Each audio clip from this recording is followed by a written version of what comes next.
네, 우리는 아이들의 뇌 발달을 위해서 뇌 지도의 확장에 대한 이야기를 하고 있습니다. 자, 지난 시간에 우리가 꼭 한번 짚고 넘어야 될 부분을 제가 정리해 드릴게요. 아이들에게 뇌 지도를 더 잘 확장시키도록 하는 방법 중에 부정적인 어떤 영역에 대한 것도 설명을 드렸는데, 그걸 한 번 더, 매우 중요하기 때문에 한 번 더 정리를 할게요. 그 부정적인 뇌지도의 자극이라는 것은 미디어 영상에 대한 자극을 이야기했습니다. 자, 미디어를 통한 자극은 아이의 뇌지도를 어떻게 평평하게 만든다라는 거예요. 스마트폰이나 TV 어떤 영상을 보게 되면 이게 화려한 자극들은 들어오죠. 그렇지만 시각과 청각, 일방적인 자극으로 오는 평면적 자극이라고 볼 수 있어요. 아이들에게 굉장히 중요한 자극은 온몸의 감각을 통해서 지도가 만들어져야 되고, 그리고 그것을 지도를 펼쳐야 하는 시기인데, 일방적인 미디어 자극에만 노출이 된다면 특정의 뇌 영역에만 기형적으로 자극을 받기 때문에 아이들에게는 오히려 부정적이고 바람직하지 않은 축소, 네, 어떻게 보면 긍정적인 것들이 가지치기 될 수 있다라고 여러분들은 생각하시면 좋을 것 같아요. 그래서 우리가 가장 좋은 자극은 뭐다? 언제나 온몸으로 부딪히는 경험, 그리고 적극적이고 따뜻한 부모와의 상호작용이 뇌 지도를 만드는 데 있어서 넓혀주는 최고의 활동, 그리고 순간들이라고 말할 수 있습니다. 오늘 한 줄에서 할 이야기는요, 이런 뇌 지도를 넓혀주기 위해서 오감으로 대화하세요 라는 걸 하나의 지침으로 드렸어요. 자, 일단 단순하게 오감으로 대화하라, 이것은 단순한 말을 주고받는 어떤 평면적인 소통이 아니라 사물의 색, 소리, 촉감, 맛, 향, 우리가 느낄 수 있는 감각적인 모든 것들을 언어와 함께 한데 묶어서 뇌의 여러 감각들, 감각의 피질들을 동시에 깨워줘라. 그리고 그것을 자극하라. 라는 뜻이라고 이해하시면 되겠습니다. 자, 우리가 이제 보통 뇌과학에서 감각통합이라는 이야기를 해요. 감각통합이라는 것 자체가 신체 내부에 있는 여러 가지의 것들이 외부의 환경으로부터 들어오는 다양한 감각의 정보들을 어떻게 뇌가 받아들이고 그것을 조직화해요. 그리고 그것을 따라서 적절하게 반응할 수 있도록 신경학적으로 처리되는 모든 과정들을 우리는 감각통합이라고 이야기를 합니다. 자, 그러면 이 감각통합이라는 게 중요한 어떤 핵심적인 기능이라는 것 자체가요, 단순히 감각을 느끼는 것에만 초점을 두는 게 아니에요. 결국 아이가 경험할 수 있는 여러 감각들을 어떻게 알아? 결합해. 그래서 그걸 통합적으로 의미 있는 정보들을 해석하고 상황에 따라서 적절하게 그에 맞는 행동을 계획할 수 있도록 하기 위한 것. 그것이 우리는 감각통합이다라고 이야기를 합니다. 자, 그래서 뇌는 한 가지의 감각만 들어온다면 그 경험이 단순하지만 이렇게 오감, 다양한 감각들을 통해서 그 경험을 하게 되면 훨씬 더 강렬하게 기억을 하게 되고, 그리고 관련된 신경망, 이 연결이 훨씬 더 뇌 지도를 확장하는 데 있어서 3D처럼 입체적인 지도로 확장이 됩니다. 라는 의미로 이야기를 합니다. 자, 그러면 오감으로 대화하세요 라고 하는 그 진짜 오감의 대화라는 그 의미가 무엇일까요? 자, 단순하게 이야기를 해볼게요. 먼저, 오감의 대화에서 일단은 평면적인 지도가 만들어진다는 건 단순하게 단일한 자극을 받았을 때 우리는 평면적 뇌 지도를 만들어낸다라고 했어요. 그럼 예를 들어서 일단 이렇게 해볼까요?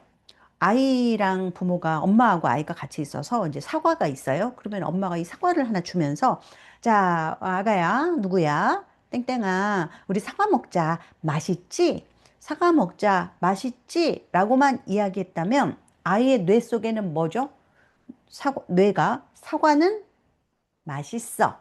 자, 사과를 봤는데 이 사과를 무엇으로?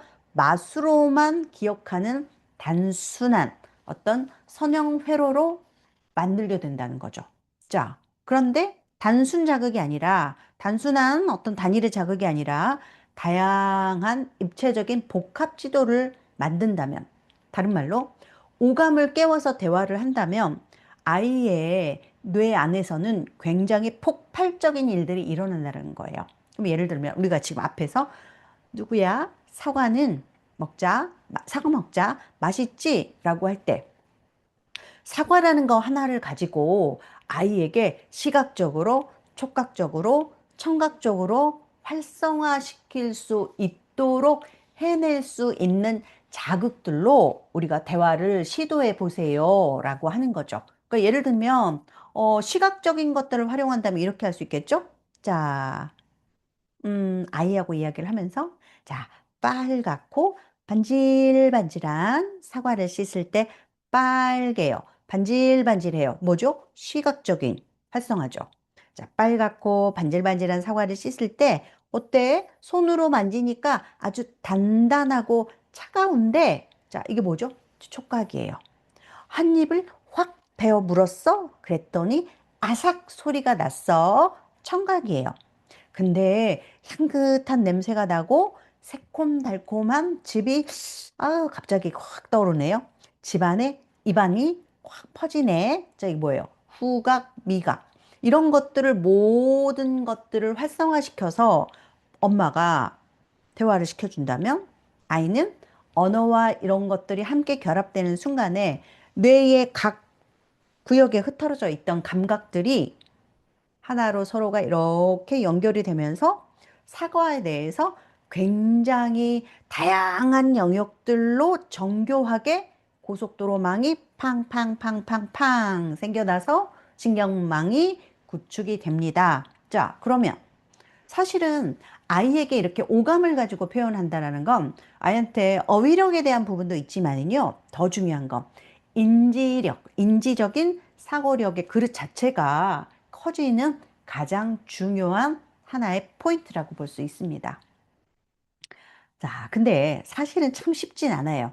그렇지만 부모님이 어떤 하나를 가지고 아이한테 전달할 때 단순하게 단일적인 사고로 무의미한 의미로 대화하는 것보다 조금 더 부모님이 의도적으로 같이 아이의 시각과 촉각과 청각과 미각과 후각 이런 것들을 골고루 활용해 볼 수 있는 대화를 주신다면 아이는 훨씬 더 많은 자극을 쌍방으로 받을 겁니다. 자, 그래서 이렇게 오감으로 대화하세요 라고 하는 핵심은 어떻게 보면요. 한 끗 차이예요. 한 끗 차이. 어떤 차이?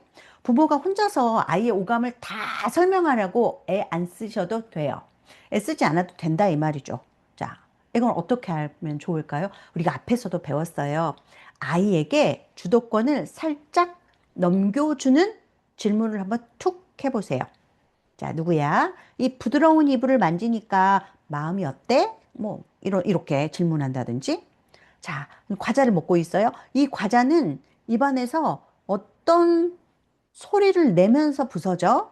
라고 한다든지.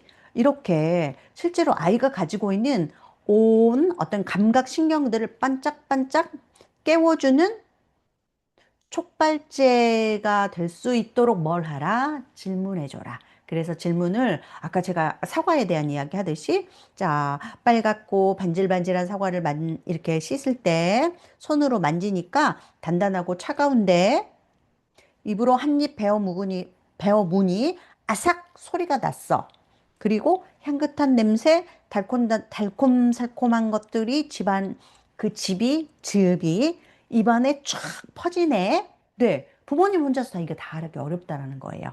해주면 너무 감사하겠으나 그게 어려울 때 우리는 아이한테 넘겨서 그렇게 반응할 수 있고 아이가 생각할 수 있는 부모의 질문을 통한 자극을 오감을 깨울 수 있는 질문으로 해 보셔요 라고 말씀드립니다.